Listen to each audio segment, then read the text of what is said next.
เอาเมียแม่ไม้นะเอ้ยสิบุญมีแต่ปางก้อนได้เอ้ยท่านได้เมี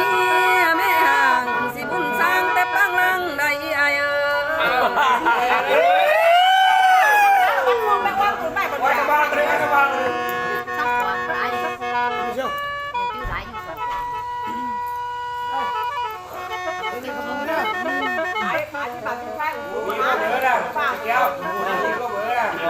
โอ้ยน้ออายท่านได้บ่สั่นร้านมีคารมได้ร้านลังเป็นได้ขนาดคนบ่กินเหล้าดีเฮาบ่รับจุบังเด้อเอาด้วยเนาะเฮานี่ฮับแขกบังเลยบ่รับนี่เด้อฮับแขกเสียเด้อคันบ่เอาบ่มายามนี่เฮาบ่รับไอ้หยับเล่นนาเอ้ยละมาโตเล่นบ้านน้องแม่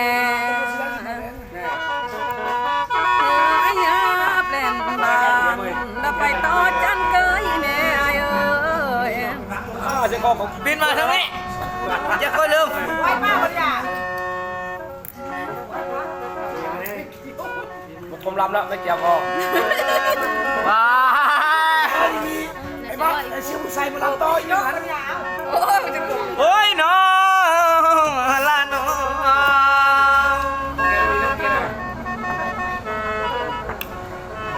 กันได้หักไม่ห่างนอละนอ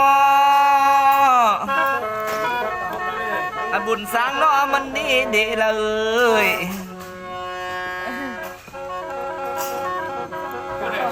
หักสาวลูกหนึ่งนอน้องเอ้ยอันบุญคอยนอประคองดีละนา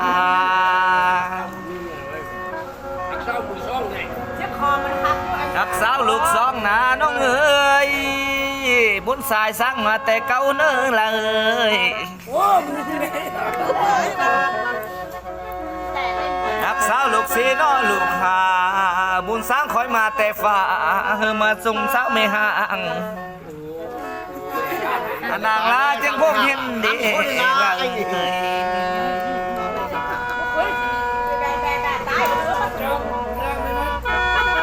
กันแล้ววันนี้อันถูกทั้งเราอะไรก็สนอปีสุภาล้านปีนี้ครับได้แล้วน้ำเองน้ำแก่จอเลยลูกเอาเป็นแฟนก็ยังเดินเข้าหลังได้เด้อน้องมาเสียได้เลยต้นจริงน้องแล้วบ่หูตั้งแต่เบนน้องผมมาตั้งสิ่งเฮ้ยคิวเลยนี่จ้าล่ะน้องมาเสียได้เลยเอาด้วยโอ้เต็มที่มือนี่ค่อยเป๊ะละ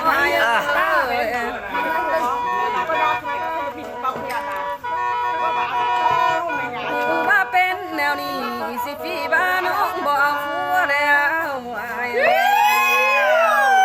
ได้แก้วลูกแหงเลยได้นะลานไส้ไหนบ่แม่นอื่นเอาได้เฮ้ยเนาะเนาะไปเฮาเนาะ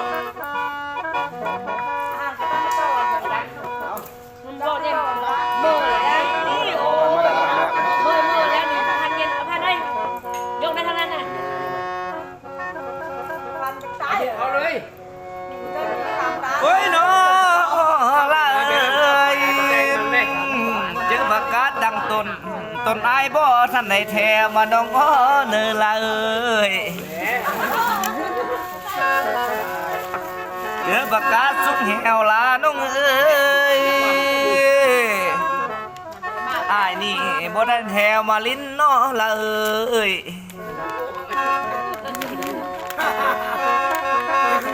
อายก็ดีใจดีละเอ้ยน้องป้าพัวน้อซะแล้วต้นไอ้จึงได้แมวใหญ่นี่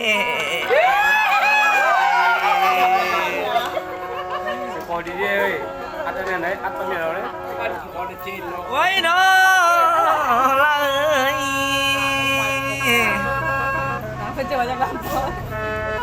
อายก็ดีใจล้นน้อละเอ้ย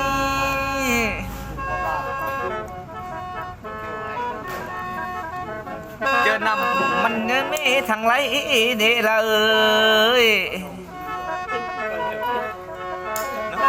ไว้ก ก็ดีใจดี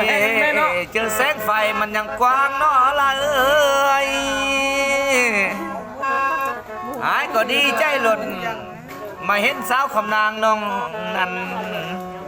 เจอน้องเป็นป้าน้องปล่อยห่าง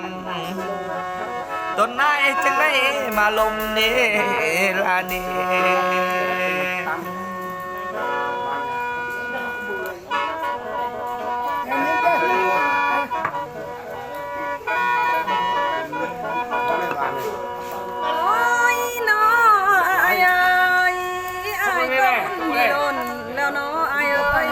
จัวพางายแล้วเนาะอายเอ้ยไอ้ก็บุญมีไรแล้วเนาะจึงมาจัวฝาเขาเด้อายเอ้ย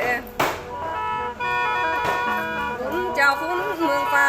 มาจวบน้องบาง โอ้โหแกก็ยังพูดหดเกลือมาสับปอนหิงโอ้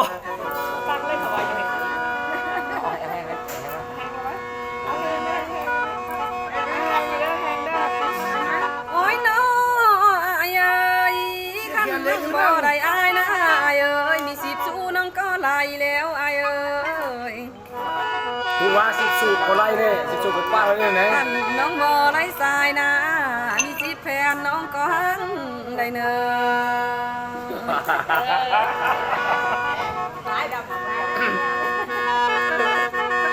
ต้นพึ่งน้อ